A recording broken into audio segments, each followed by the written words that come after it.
Thank you, Lissa, for having me and everyone else who's speaking. Thanks to those of you who are here in the room. It's great to see a good turnout in person. Like I feed off of the energy like this until my introversion takes over and I have to depart and run away.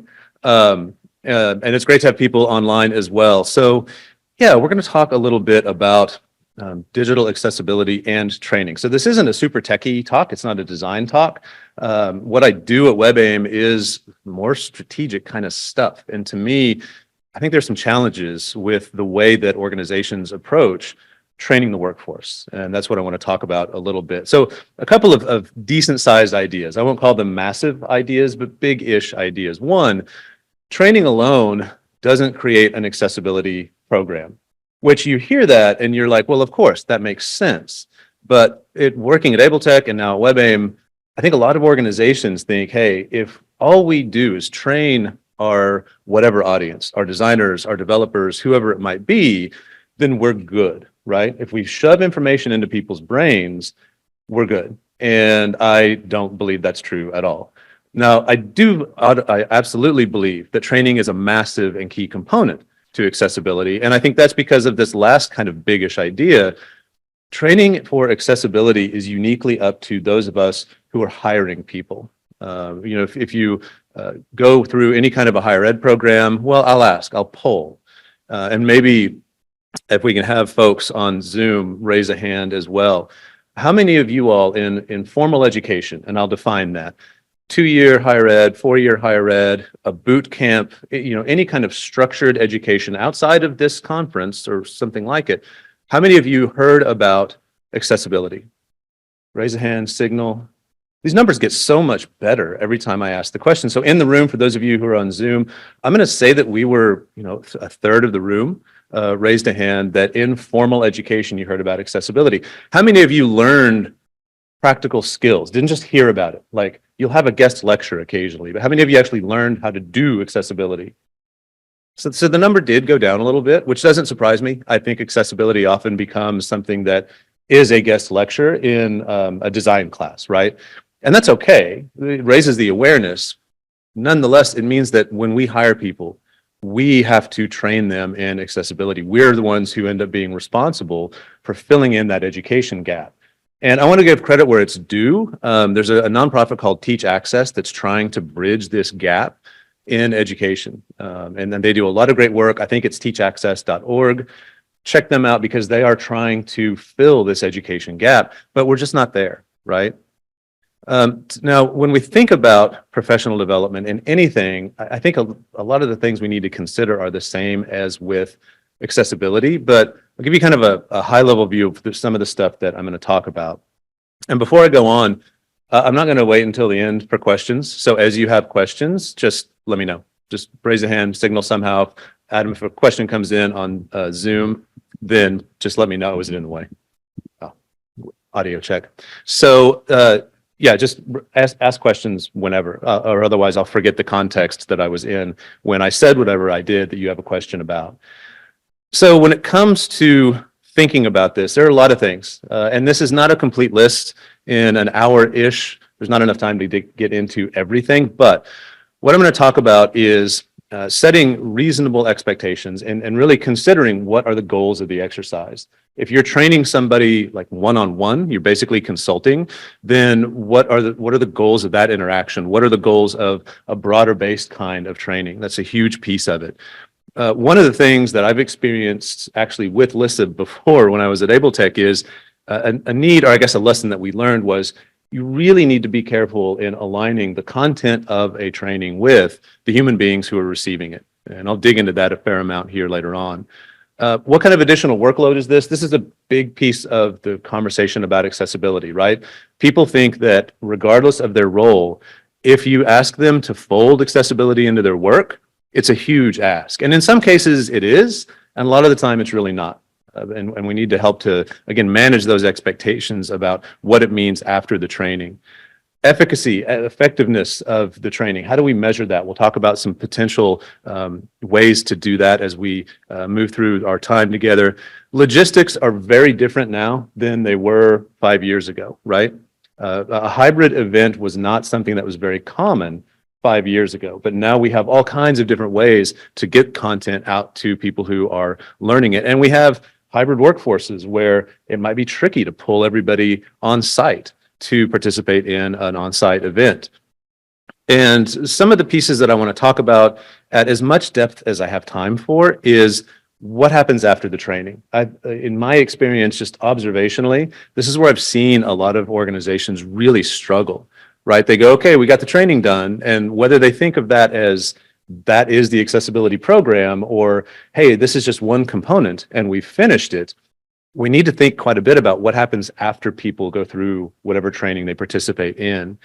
And then, of course, motivation. We'll talk a little bit about how do we motivate people to participate. And we're not going to get to all the answers on that because that speaks to broader issues about getting people to engage accessibility. But I'll talk about a couple of things that I've seen help organizations on that front. So that's what we're going to cover. Again, if you have questions at any point, just let me know. So reasonable expectations. I think that it's important with accessibility to ask existential questions every once in a while, like Carl's question, what is this thing? What does it do? That's a really vital question to ask. And to his point about asking that as opposed to asking what all the success criteria mean, it really gets to the center of design and development, right? Well, I think it's helpful, if not necessary, to ask similar kinds of questions when you think about training people. Because if the expectations don't align with reality, you're going to struggle. You're going to end up training people in content that they don't need. And another way to say that is you're going to end up wasting people's time by not aligning expectations with reality. So, for example, a lot of you are from the public sector, you've got piles of PDFs, right? Now, number one, I don't blame PDF for the piles of inaccessible PDF. It's not the format's fault. And I don't say that just because Dax is here. It's because it's true. It's not the format's fault. Do we need as many as we have? Maybe, maybe not. But when you think about training people on PDF accessibility, you've got a couple of different levels, right? If you're going to start trying to fix PDFs in-house, that's a very different conversation and a very different set of skills than going in and doing some cleanup after you create a file in Word or what have you, kick it out to PDF, and you've got like 5 things to do. So we really need to think about what are we doing with this information and what are people doing in their day-to-day jobs? You know, there's what's in their job description, right? But what are people actually doing? What tools are they using? And that drives then what skills do we need to build in their accessibility toolkit. So a way to boil this down is what's the actual problem that these people are trying to solve at work? Not accessibility related, removed from accessibility. What are they actually doing? I think it's critical to, pardon me, critical to ask that. I sympathize with Carl clearing throat. Anybody else notice allergies in this state? Golly, y'all. Yeah, it was windy and ashy, Glenda. Yes. Especially when the temperature swing is like 40 degrees. So I'm struggling a little bit with that as well. So existential questions such as, are we doing remediation? And I think with these existential questions, you can find some opportunities to answer bigger questions that aren't just about training. So if you do have a pile of PDF content, then you say, okay, how are we going to fix this? And the first question to answer there is, are you going to actually do it in-house? Or are you going to send it to a third party? Now, that has very little to do with training on its face, but it really impacts what you're going to train on. If you make this decision that, no, there's no way we're going to do this internally, well, that removes a whole bunch of information that leadership might think everybody needs to know, right?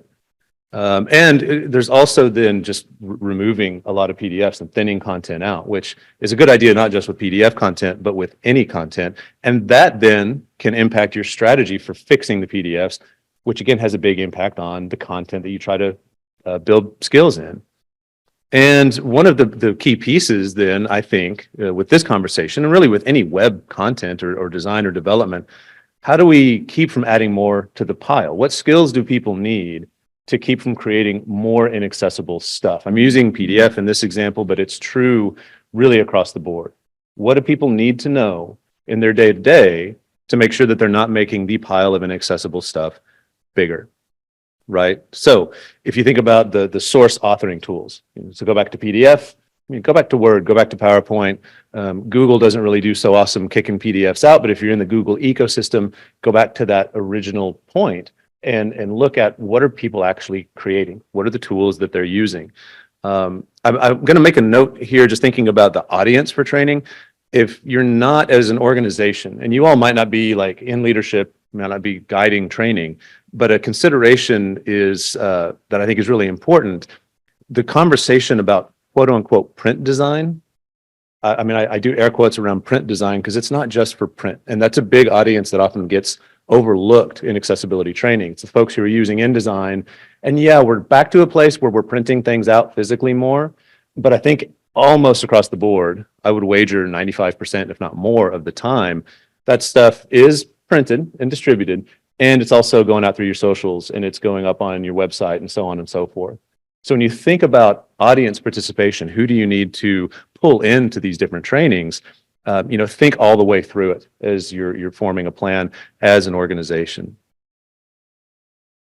So the role-based piece, I think this is an exercise that I would recommend at the organizational level.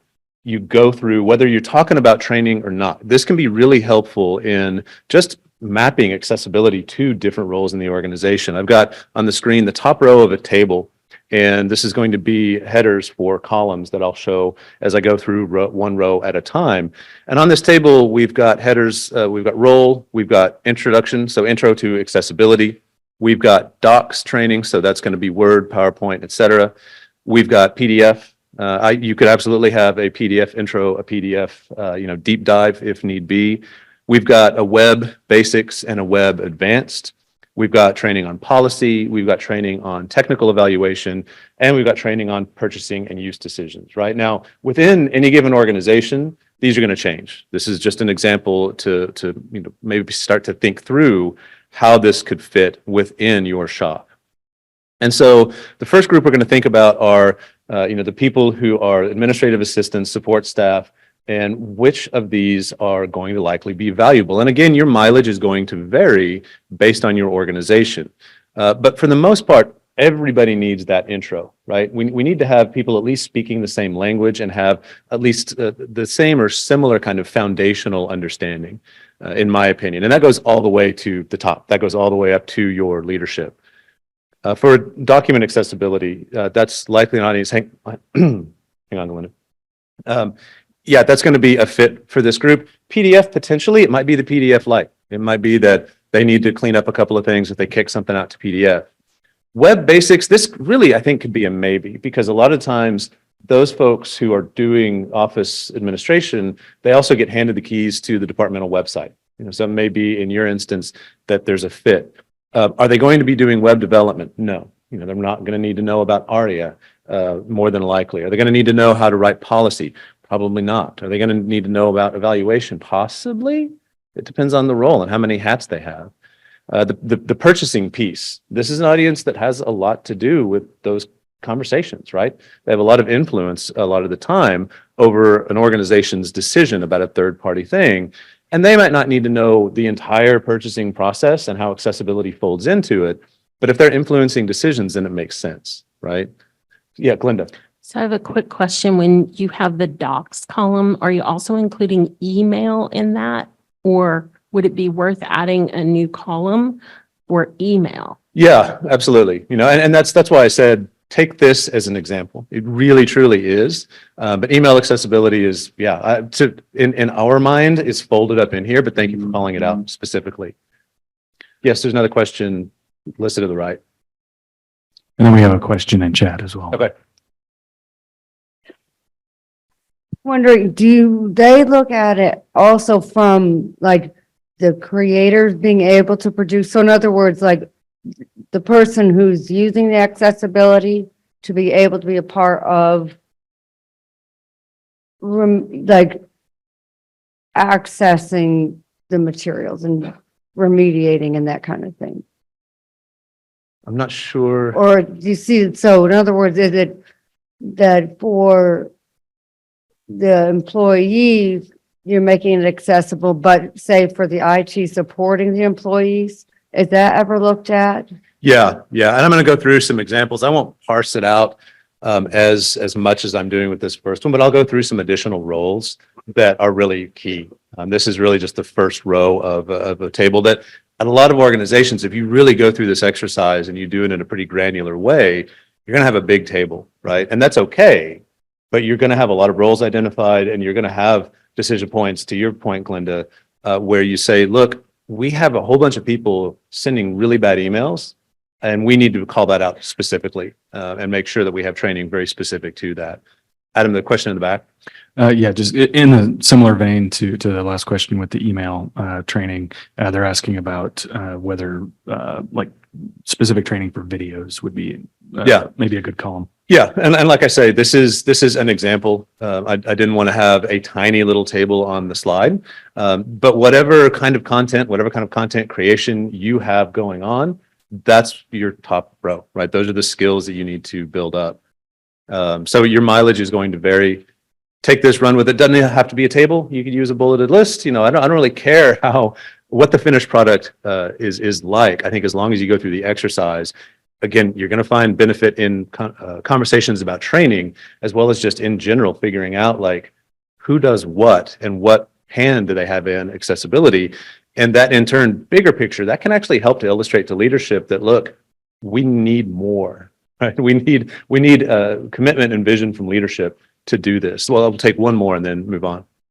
I noticed at the end of this that you're putting on here that purchasing and use is something that you would recommend for support staff, but specifically within OSU, we find that falls into usually the lap of like an admin, and that normally wouldn't have a long extensive knowledge of digital accessibility. So what's your recommendations as far as when it comes to purchasing, and who in that kind of level of the purchasing tree, who should be evaluating those things? And then also the fact that there are VPATs out there that, you know, kind of act like they're following accessibility guidelines, but they're not. And so you do have to have a level of understanding to evaluate those VPATs and where that falls in the line of purchasing.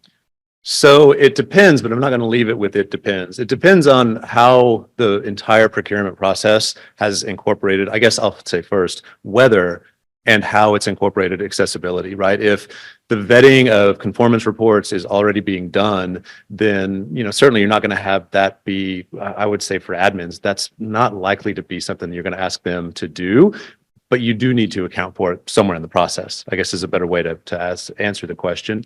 I think a lot of it is make sure that when you're emailing vendors, if they're the one who are emailing as part of the solicitation process or anything, I think they need to know to include accessibility in email communications, make sure that, you know, they bring it up periodically in phone calls and such.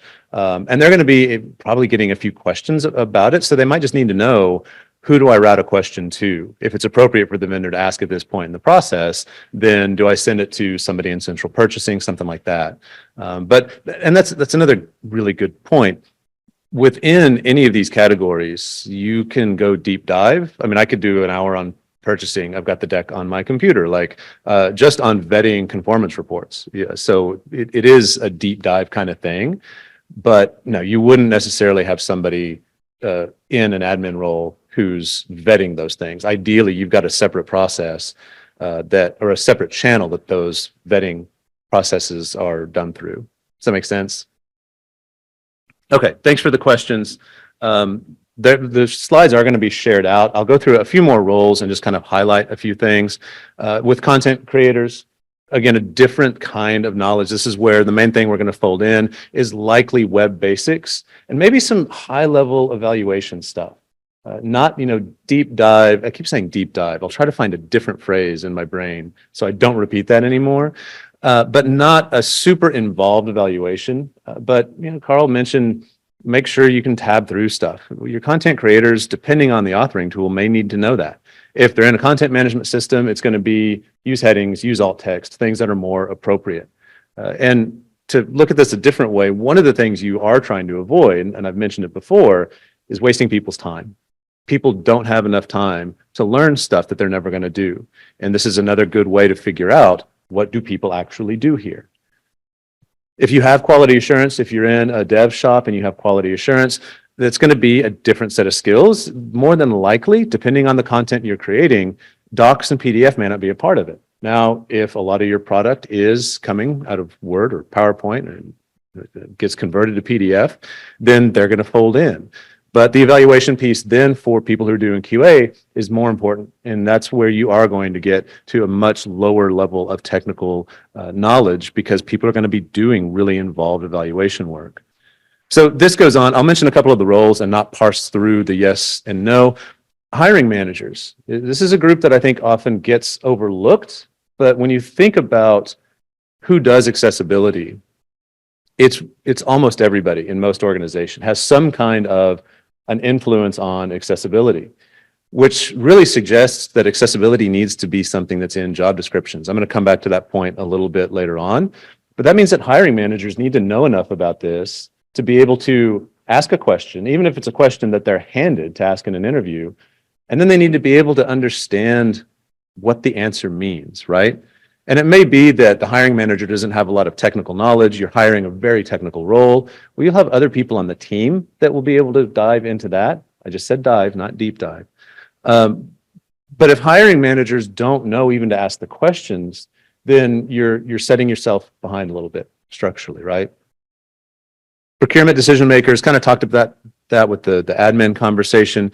Program and project managers. The point that I'm trying to make here is just to reinforce and illustrate that everybody in the organization needs to have an appropriate level and a level of knowledge and understanding about accessibility. So this scales up very, very quickly. Again, this can be a good way to show this is a big thing and we need to look at it more broadly across the organization. Yeah, Adam. I was going to jump in here regarding this table, kind of before we move on. Anonymous has a question. Are there any examples of like training documents available regarding each of these these column names? Training documents as far as training in those particular pieces of content? I believe so. I mean, there's all kinds of stuff, right?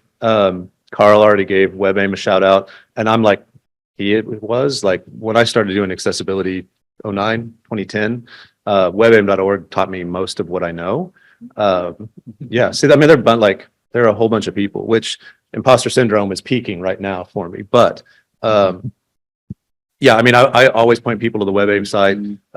As far as training modules, AbleTech has modules that I don't know exactly which media you're putting those out through and who you're alerting to, but AbleTech has training modules specific with the document stuff. State of Minnesota has some pretty good free online training modules that they don't get super deep into stuff, but they're really, really good. They're concise. And if you're in state, I think you can get a certificate if you're a state employee in Minnesota, if there's anybody remotely from there. So those are a few places that I would suggest looking. Hey, Rob, Jennison here. At the risk of for your table, talking about that, I know there are examples, but you mentioned hiring managers. I would say, I think one area where we need to have a conversation around is recruiters. As someone who's working in industry, because before they get to the hiring manager, recruiters are the ones who are like, well, now we're talking about AI doing a lot of this, which is a scary proposition when it comes to candidate resumes in terms of making sure we don't exclude duly qualified folks. But the talent acquisition folks need a lot of educating in accessibility. We were lucky at, I'll shout out at LinkedIn. When I was involved in hiring, they declared that they weren't sure what to look for, and they engaged with me directly. And I was a lot more involved than, say, a typical hiring would have been involved when we were looking for a specific accessibility engineer. But there, and I'm not sure how things work in higher ed or in the public sector in terms of recruiting and talent acquisition. But I think a step above hiring managers is to get that training to TA folks, just so that they understand. And it usually comes out, and I see this on social media sometimes, people having really bad screening interviews because the TA folks don't know what they're looking for, before the hiring managers. And unfortunately, the reality is a lot of companies still don't quite know what they're looking for when it comes to accessibility folks. So I just thought I'd raise that as a point. Yeah, thanks, Jennison. That is a good point. And you said, a lot of times companies don't seem to know what they're looking for. I'm kind of in the habit of looking at job descriptions in the space, just out of curiosity. I'm not trying to go anywhere. And it seems like everyone is looking for somebody who knows everything in this table. It's pretty challenging right now. And it tells me, Jennison, to your point, the talent acquisition and hiring managers don't know what they want. So they just put it all up there and hope. And they offer 60 grand a year. I won't call out the post that I saw, but that was it. It was PDF and web and evaluation and policy, and the high end of the range was 60 grand. So yeah, it's a tricky time, but that's a really good point, Jennison. Thanks. So I want to quote, I don't usually read quotes in slides, but when I do, it's going to sound a lot like this, because a colleague named Matt May, who used to be at Adobe, and I think a lot of us who talk about training and talk about skill building use this quote. What we have are a few people who know a lot about accessibility. What we need are a lot of people to know a little bit about it. And he is 100% correct. So philosophically, to kind of wrap up the role-based conversation, I think this is important to keep in mind. And this is important if you're advocating for accessibility within your organization to really get the organization to embrace it. I think this is a fundamentally necessary point to make, whether you quote him or not. Because you'll see that unicorn position advertised, right? And this is another example where organizations think, hey, we'll do one thing and we'll be done. For some, it's training. For some, it's let's hire the unicorn and we're all set. And it's not going to work. They're not going to last long, right? It's just too much.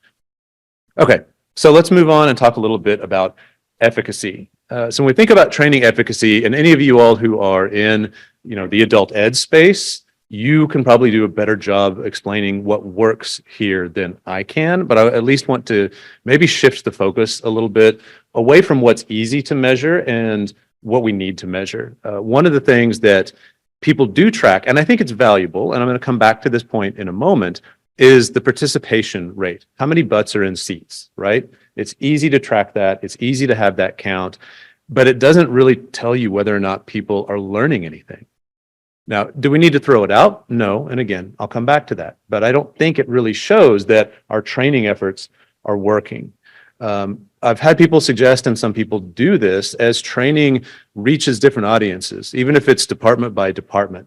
They will come back in 6 months and do some assessment of digital products created since the training. I mean, that shows some, but you don't really know if that's measuring just the efficacy of a training, or are there other things that feed into that, right? Are people spending a whole bunch of time outside of work reading up and trying to reinforce the learning that you did just a flyby of, right? So I think it's helpful. It's an indicator, but I don't know that it measures efficacy as much as just direct assessment. And if you have a learning management system, you have ways to do that, right? If you're in a professional development environment where you've got a platform and you're putting content into it, people are going through asynchronously, synchronously, whatever it is, you've got things you can measure in that platform, but a lot of us don't, right? We might have a student-facing LMS, might not have one that's aimed at you all, right, as employees. So things like surveys, even a pretty brief survey, I will say, as far as surveys go, and I don't know, I'll bug Lissa after the conference to see what the response rate is with surveys. Another plug to please fill your surveys out. But the response rates tend to be really low. So I don't know in this day and time how effective that's going to be internally, unless you mandate it, right? That might be a part of the deal, because you've got employees. You say, we need you to tell us how this works. But quizzes, exercises that are graded somehow, of course, you've got to balance, okay, we're getting good data, but if we're grading stuff, quote unquote, then someone's got to do it. So there's a balance there as well. Dax, there's a question.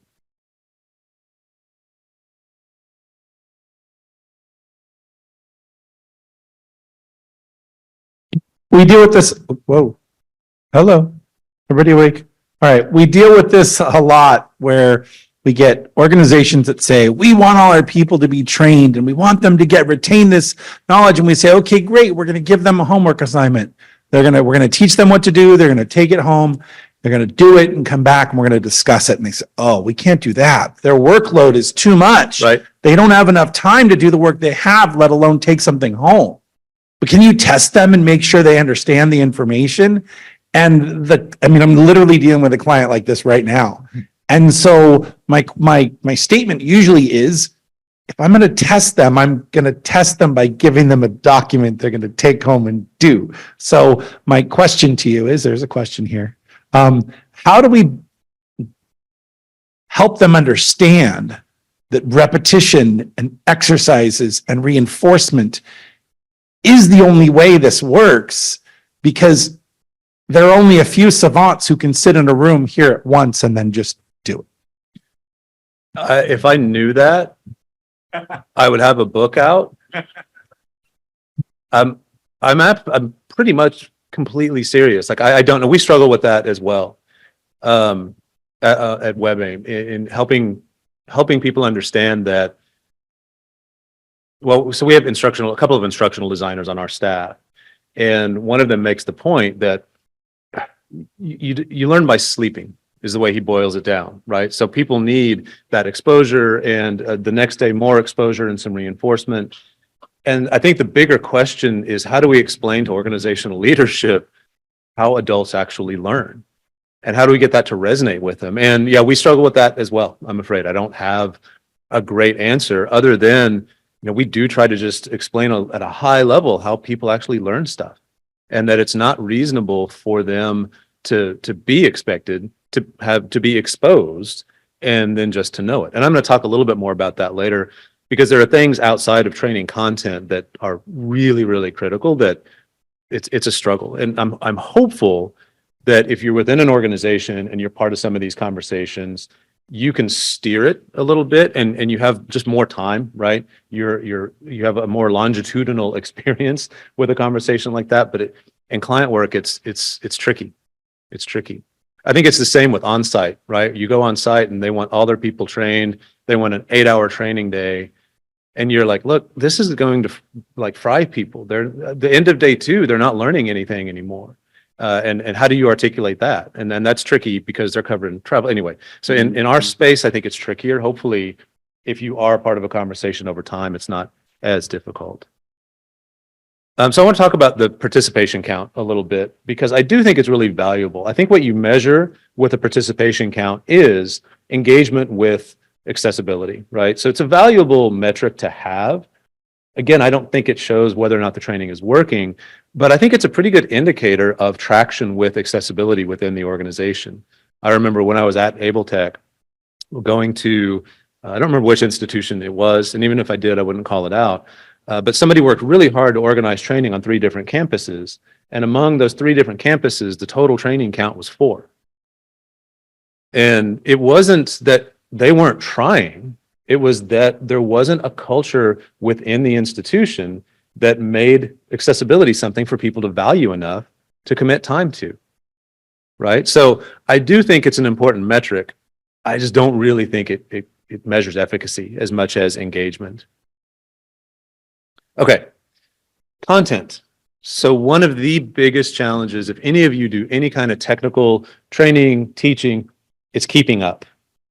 And especially when every product just drops a release, you don't even know it happens until you're like, that control is literally not where it was last time I used this product. We have a Zoom course that we do, and Zoom is doing a lot to improve accessibility in the platform. They really seemed to hone in on it when the pandemic hit. But they have an American Sign Language display where you can display an ASL interpreter in a separate little window in Zoom. When that first rolled out, it was something you couldn't record. So if you're running an event and you're recording sessions, you had to go back basically to the quote unquote old way of pinning people's display. But that meant that someone couldn't move this little screen around wherever they wanted to on their display. And I think they have improved that, but staying on top of those things is really, really hard, right?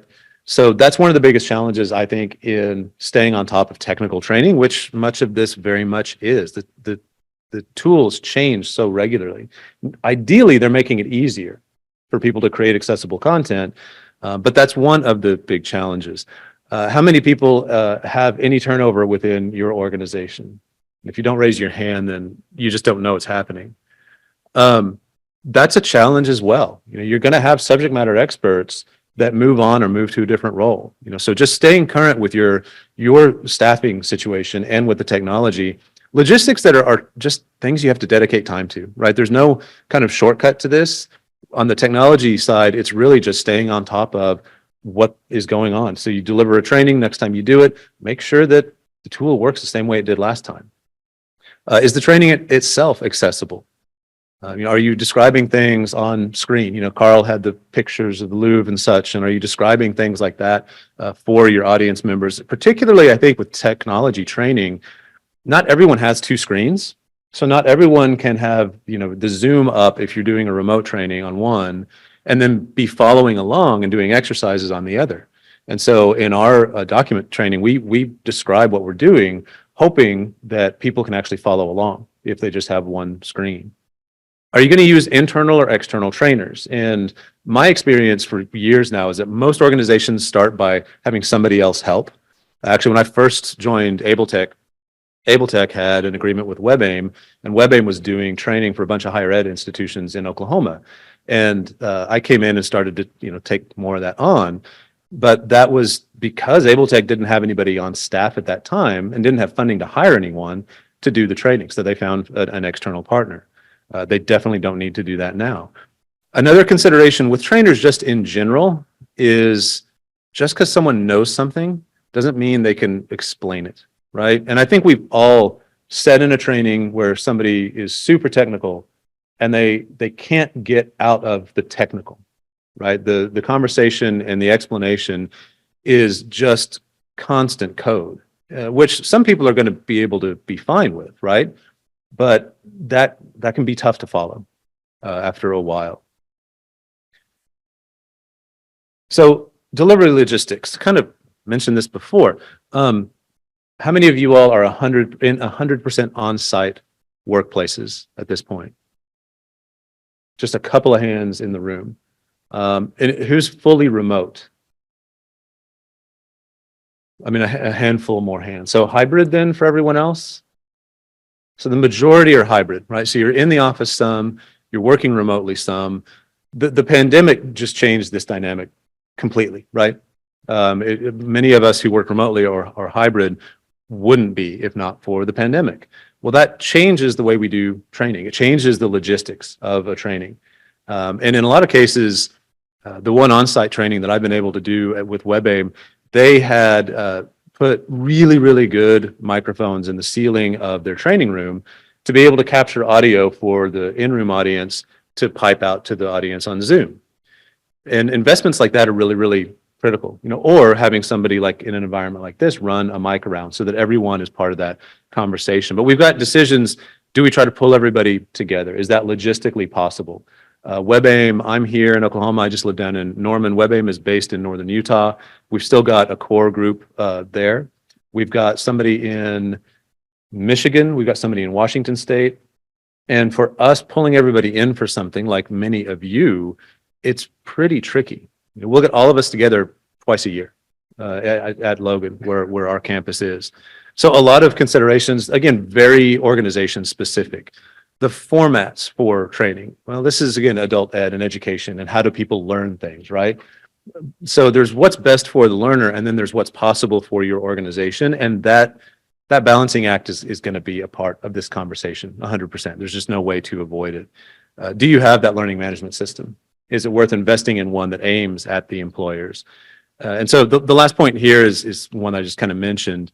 You've got to consider the instruction side, what you can put together, what formats you can actually offer, as well as what is best for the audience, and just try to get as close to best for the audience as you can. I'm going to make a point here later that a few have already made that you're not going to build this overnight. You know, if you don't really have much going on with accessibility training, you're not just going to snap a finger and have that built out tomorrow. So take the pathway that you can.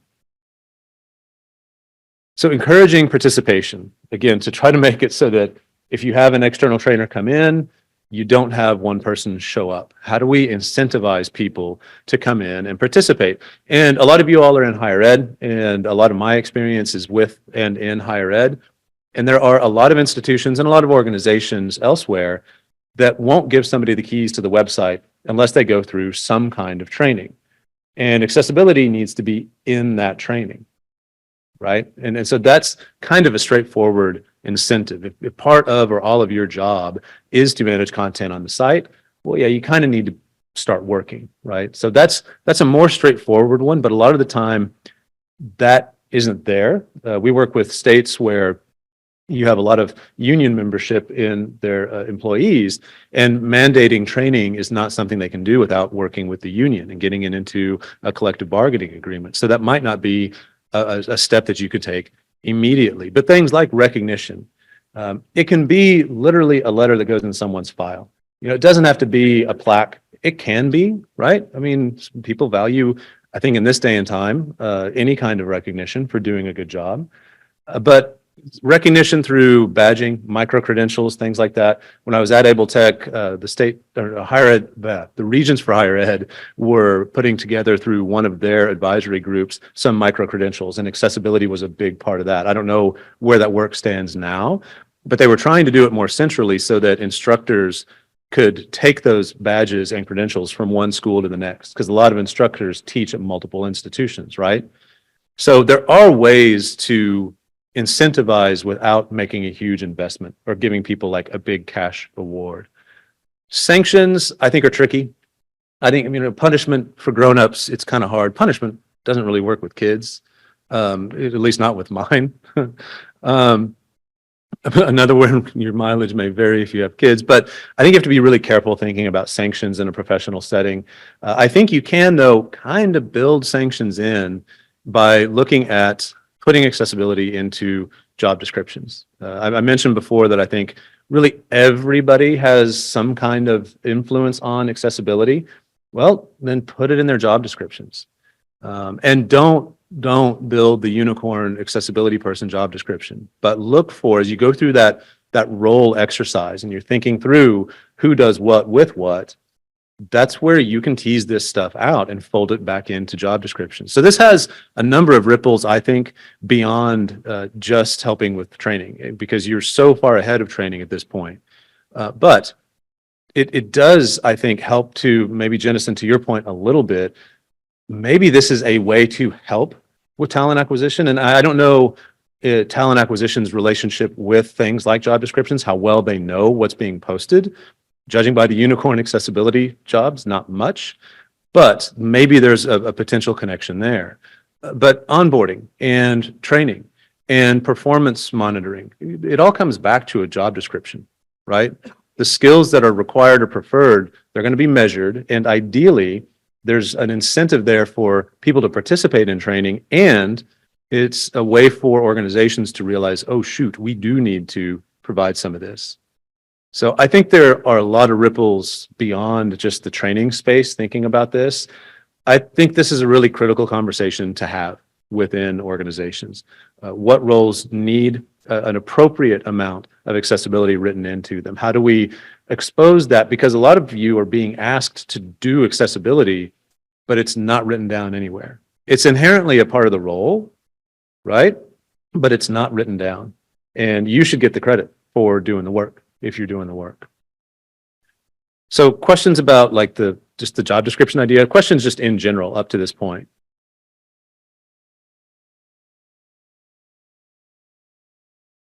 Okay, a few more thoughts, less time.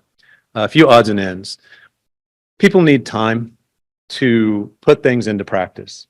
One of the biggest challenges that I've seen organizations throughout my accessibility career have is they expect that expectation I had before. If you sit in a training, you know it now, just go, get back to work, start getting stuff out the door, right? People have to have time to practice what they've learned. And whether it's time during a training, whether it's a little bit of extra time to do homework like Dax asked about, or just the time to practice when they get back to their desks, they have to have that time protected. Now, for some people, they're going to learn how to do 5 extra things in Word. They're not going to need as much time. But for a lot of people, there's a lot more to it. And this speaks more, I think, to the organizational leadership, the commitment and vision there that trickles down to project leadership, departmental leadership, et cetera. I think, at least in my experience, this is the biggest oversight that organizations have, is not giving people time to practice stuff. So I could go on and just repeat the same thing. I'm going to leave it at that. I also will recognize this is a challenge. It's hard to get organizational leadership to understand that as people learn skills, they need a little bit of practice. We need to find a good time to train the web group on accessibility when they don't have a whole bunch going on. Let's not train them on accessibility during a content management system migration, right? Let's try to time that out carefully so that they're not completely overwhelmed and panicked trying to get a new website up. Let's make sure that we're folding that training in maybe before so that they do have some time to practice in their current environment and not have it all just fire hosed at them at kind of the worst possible moment.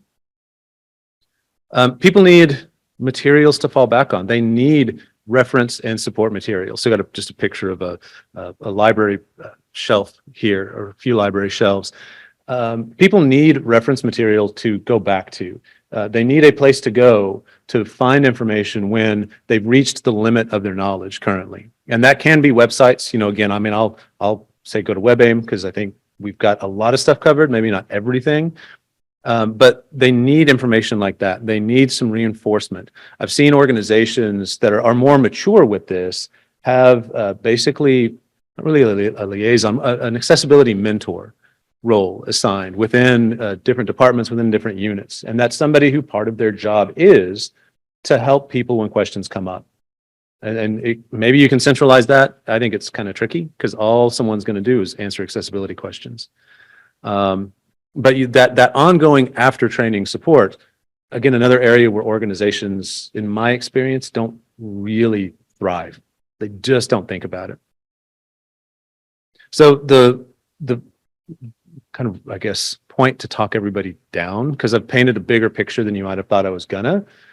Any movement forward is movement forward. You're likely to hear that from, I think Darren said something like that yesterday, if you were here yesterday. Any movement forward is movement forward, right? Maybe instead of looking at formal training, you put together some third-party resources and point people to them. Maybe, don't worry, I didn't break it. The battery cover just fell off. This is like he's costing me money. Small movement is still movement, right?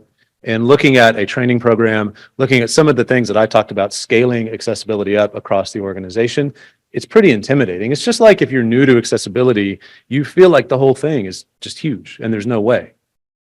With this piece, it's like everything else. Any movement forward is helpful. So maybe you start doing brown bag lunches with your department somehow. You know, smaller things, what seems smaller is still really, really valuable. So I referenced this before, a couple of kind of final-ish thoughts, and we can see if there are any questions. Where you can integrate accessibility into existing training, do. If you have people that provide training materials from outside, you have a third party doing that, try to work with them to fold accessibility in. And if you have people going through general training on your content management system, your learning management system, Office, anything like that, if that's formalized, fold accessibility into it. It doesn't need to be, and in my opinion, shouldn't be an add-on kind of thing. There's no better way to say this is extra or this is more than to give people the baseline training on their tool, and then here's more with an accessibility training, right? The messaging on that, I think, makes it harder then for you as an advocate to get the work done. Start people out where they are. My first exposure to accessibility was Microsoft Office 2010, which it's so much better, right? There were things in Office 2010 you could not do that the authoring tool just simply wouldn't allow you to do, that now literally they're in a button in the ribbon. So know the tools that people have. Understand that if you have a content management system that is just crap for accessibility, won't allow people to author accessible content, well, don't teach them everything that they can't do, right? Focus on what they can. And then pivot to, we need to get a new platform.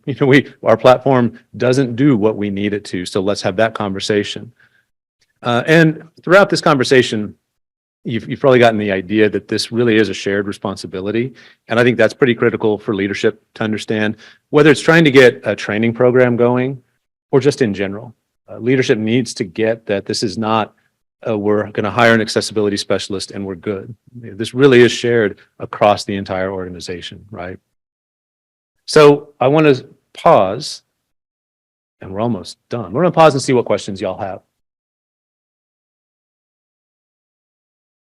And I'll quietly pick up the battery cover. You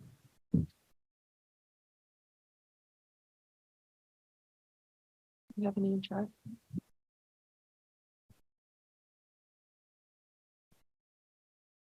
Oh, come on. Yeah, there's someone. I was like, I know you guys have questions.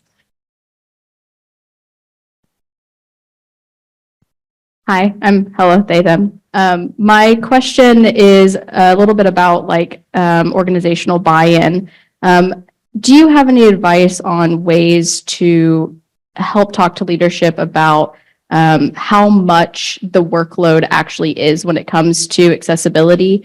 Because a lot of times we see the first leaders in accessibility are the ones who are consistently using the tech for themselves and then training other people on that. And I find that in general, people are not aware of how much time is required to make accessible products, accessible documentation, and getting that across to management that this does require more time and changes schedules and things like that. So I think I have a lot of thoughts that are all positive. That's not like a bad one. I have thoughts. Let me mansplain. No, so one of the things that I've seen is that a lot of the time is that learning curve up front. And that's not to suggest that accessibility doesn't take time. But I think what I would suggest is being relatively granular in figuring out where do we have roles where it is consistently going to add a lot of time versus where are people going to get over that learning curve. And, if someone's using Word a lot of the time, right, they're really a handful of things is going to get most people through. So I think try to quantify that a little bit, and you're not going to be able to quantify the time like too precisely. You're not going to sit there with a stopwatch, right? But to your point, what you're getting at is helping leadership understand that we do need to anticipate that things might take a little longer to ship. My experience is that once people get over that curve, that time drops back down. So I would look at that a little bit internally, and I have a hard time as an accessibility advocate trying to get broader buy-in. I don't think you want to overplay that hand too much. And I know realistically, people are going to need time to get over that curve. Some will need more with their authoring tools. But if you're talking about a standard web content management system, by the time a content author knows how to create headings, how to write alt text, I mean, those are probably the two biggest things for most content people. And a lot of LMSs, you can do more kind of layout-y sorts of things. Some of that comes down to what kind of layout do they actually have the ability to do, which is determined upstream. But I would be a little bit more, not more, I would be pretty granular in finding which roles we need to set that expectation for. And then as far as advocating for it, it's like advocating anything else with leadership. My advice is almost always find out what in that conversation would they pay attention to. I've suggested to organizations before, literally have a learning session with leadership. And this is a more broad thing than the time, but it might help. Have a listening session with leadership and just ask them, what are their perceived pain points? What are their concerns about firing up an organization-wide accessibility effort? And I think that could help to get to the point you're trying to get to, right? To justify, let's get people in a position where they have the time to learn it, have the time to put it in action. You can also, I think, talk to different people within an organization that have seen a program come together. So information security, we talk about information security and accessibility, as parallel a lot of the time. If you have a good information security program, who got that done and how? Now, organizations are more responsive in my experience to InfoSec, but there are some relationships that people built. there are still lessons you can learn from other programmatic efforts that have happened. And I think that would help to kind of make the broader case that we need to focus on this organizationally. Here's, things we need to consider: time, training, et cetera. But I would almost take a step back and then, do a little bit of digging into what has worked with leadership before. Because otherwise, I don't think there's a blanket, here are the 5 business case statements you can make. I think it makes sense to try to research that as much as you can and get some insight so that then you can go, oh, okay, what I heard from them, what I understand from them is this, and I can hook accessibility into that in these ways and move forward. And I'll also add to the talks we have tomorrow, both will address stakeholder buy-in and leadership. So if you want to learn more about that from some other speakers as well, we have those tomorrow. And I think Dax has a question. It was more a response to her comment about solving the problem of how long will it take, right? And when you're talking about I come from the document accessibility world. That's what I do. I'm a trainer. So on a little bit of shameless plug, we have a download that you can get for free.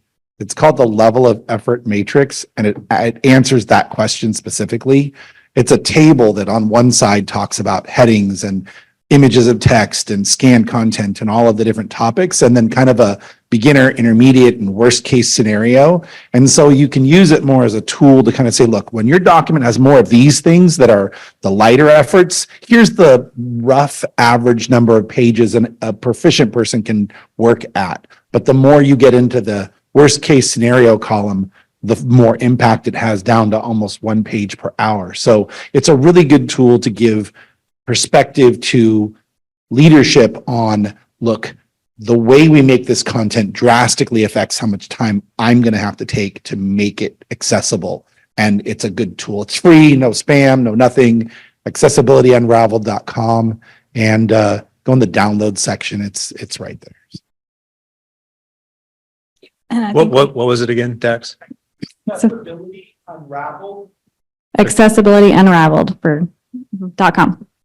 Yeah, and we can, we've had a couple of questions come in about putting some of the websites and things in. We'll go back through and comb through and put some links up on the resources page for that kind of stuff too. So look for that hopefully soon. I won't commit to anything beyond that. All right, walking over here for another question. I noticed that Microsoft Word has an accessibility checker. How effective and mature are these tools that are built into Microsoft Office, or are there still things that we need to be watching out for? In a minute, I will just say they're more mature than they were, which of course they're relatively mature. There's still stuff that you're going to end up evaluating. It'll flag if an image doesn't have alt text, but I don't think there's anything to flag like this alt text seems awful. Like some of the web-based tools. So Wave is a WebAIM product, and we'll report suspicious alternative text if it's a file name or something like that. We'll report it through Wave. Wave will report it, but I think Dax probably has far more insight into that on the Office side than I do. I wouldn't say don't use it, but I wouldn't rely on it. And Carl made this point too. I wouldn't rely on any of the automated tools, web or anywhere else, exclusively at least. All right. Well, thanks so much, everybody. WebAIM's gotten love from the previous speaker and from me, so I'm not going to tout any more than that. Really appreciate y'all's time. I think I'm between y'all and lunch, which is coming out. So I'm going to get out of the way. Thanks so much.